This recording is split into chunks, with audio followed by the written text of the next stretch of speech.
ہوتا چلتا. اب دیکھیں نا جی، میں عرض کروں نظامی صاحب، یہ دنیا پاگل تو نہیں ہے، اتنی پاگل تو نہیں ہے جتنی یہ لوگ کہتے ہیں جناب بے وقوف لوگ جاتے ہیں. کوئی ایک طبقہ ہے نا، وہ کہتے ہیں جناب یہ پاگل ہیں جو درگاہوں پہ جاتے ہیں. آپ غریب نواز کے مزار پر جائیں، اجمیر شریف حاضر ہوں، وہاں جناب ہزاروں من پھول چڑھتا ہے صبح سے شام تک. 800 سال 900 سال اس آدمی کو گزر گیا. تبلیغ آج کل نہیں دنیا کر رہی. معین الدین اجمیری نے کون سی انوکھی وہاں تو تبلیغ کی ہے؟ مسلمان نہیں، سارے دنیا، ہندو بھی آتا ہے، سکھ بھی آتا ہے، مسلمان بھی آتا ہے. غریب نواز نے کیا کر اور دیا؟ فیض حاصل کرتے ہیں. یہ بات نہیں کرتے ہیں. کیوں لوگ کیوں جاتے ہیں؟ دنیا منع کرتے ہیں پھر بھی جاتے ہیں لوگ. غوث پاک کے آستانے پر نہیں، مطلب یہ بات یہ ہے کہ یہ فیض کیا رک گیا؟ نہیں رک. اب کیوں نہیں ہوتا؟ اب کس طرح یعنی کس میں؟ نہیں مطلب آپ نے ابھی جیسے فرمایا کہ 800 سال ہو گئے ہیں. داتا صاحب کا چلے جائیں، لاہور چلے جائیں، وہاں پر آپ دیکھیں 24 گھنٹے وہاں مطلب سلسلہ ہے، جاری ہے. اصل میں حافظ نے کہا تھا شیرازی اب کیوں نہیں ہے؟ کیا چیزیں یعنی جو آدمی زندہ ہے ان میں کیوں نہیں ہے؟ یا نظر کیوں نہیں ہے؟ نظر نہیں آتا. اصل میں میں کوئی عرض کر رہا ہوں کہ رسول اللہ کا اتباع کامل نہیں رہا، کہ جتنا دور حضور کے دور اقدس سے دور ہوتا جا رہا ہے بے سکونی کا شکار ہوتا جا رہا ہے، لمحوں سے سکون چھنتا جا رہا ہے.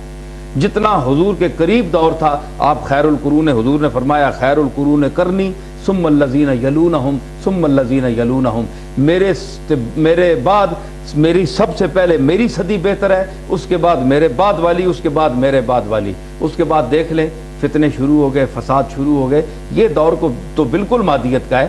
لیکن غریب نواز اور حضرت غوث پاک کا اور ہمارے جتنے بزرگ ہیں، حضرت شہاب الدین سہروردی ہیں، نقشبندی ہیں، حضرت بہاؤالدین نقشبندی ہیں، تو ان کا دور جو ہے یہ حضور کے دور سے ملتا جلتا ہے، اس کی مشابہت ہے.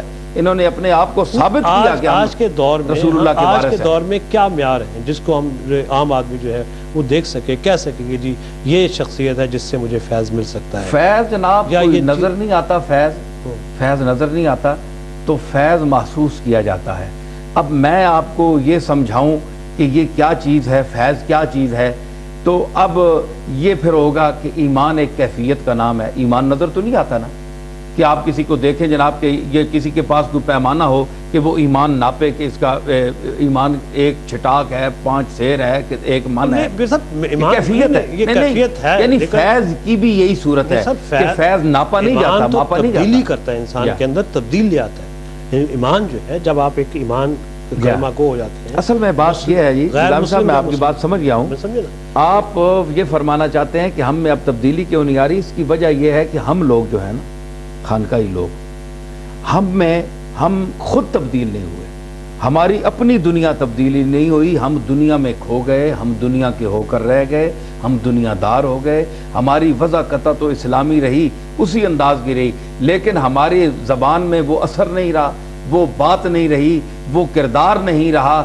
ہم دنیا کے علامہ اقبال نے کہا کہ برف گرتی ہے تو بیچارے مسلمانوں پر. تو ہم سب لوگ دیکھیں جی، حضرت عبداللہ ابن مبارک امام ابو حنیفہ کے بہت بڑے شاگرد اور مجتہدوں سے اور بہت بڑے عالم گزرے ہیں، اور ساری دنیا ان کا احترام کرتی ہے. انہوں نے فرمایا کہ قیامت کے دن، ان کی ایک ربائی ہے، اس کا خلاصہ ہے کہ قیامت کے دن کل 2 طبقوں سے پوچھا جائے گا. بادشاہ تیسرے نمبر پر ہے، سب سے پہلے مشائخ اور پھر علماء، کہ اتنی مخلوق تمہارے پاس میں نے بھیجی، تم نے کیا میرا راستہ بتایا کہ سب کو چمٹا کر اپنے پاس بٹھا لیا، خود کو حاجت روا اور مشکل کشا یعنی لوگوں کو سمجھاتے رہے؟ کیا میرے دروازے پر بھی کسی کو بھیجا؟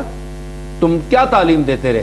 یا دنیا کو لوٹتے رہے، پیسے کھاتے رہے، تجوریاں اپنی بھرتے رہے، اپنے محل اور اتنی بلند عمارتیں بنا لی، شان و شوکت جو بنا لی ہے؟ میرے وہ تو ظاہر ہے دین اور دنیا میں جو آدمی دنیاوی کیفیات اور دنیاوی لذتوں میں پڑ جاتا ہے، ظاہر ہے وہ دینی لذتوں میں مطلب وہ محروم ہو جاتا ہے. ٹھیک ہے نا؟ اور آپ کیا فرمانا چاہ رہے ہیں کہ آج کے دور میں ہم دنیا کی طرف آئے، دین بہت کم رہے، لہٰذا اس کا مطلب ہے کہ جو فیض ہے اس کی کیفیت کم ہو گئی ہے، بلکہ ناپید. میں اگر 1 منٹ آپ مجھے دیں تو حضرت نظام الدین اولیاء کی ایک بات میں عرض کروں کہ دنیا بھی بڑی شان ہے. تو حضرت نظام الدین اولیاء کی جو استبل میں جو کیلیں ٹھوکتے تھے نا، وہ سونے کی ہوتی تھی، گھوڑے جس سے باندھتے تھے.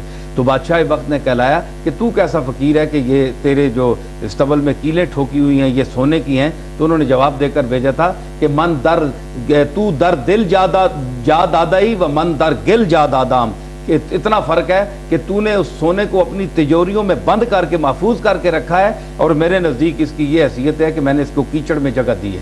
اب بتا دے کہ میرے دل میں، نظام الدین کے دل میں سونے کی عزت ہے یا تمہارے دل میں؟ یہ ہے فقراء، یہ اصل فقر یہ ہے۔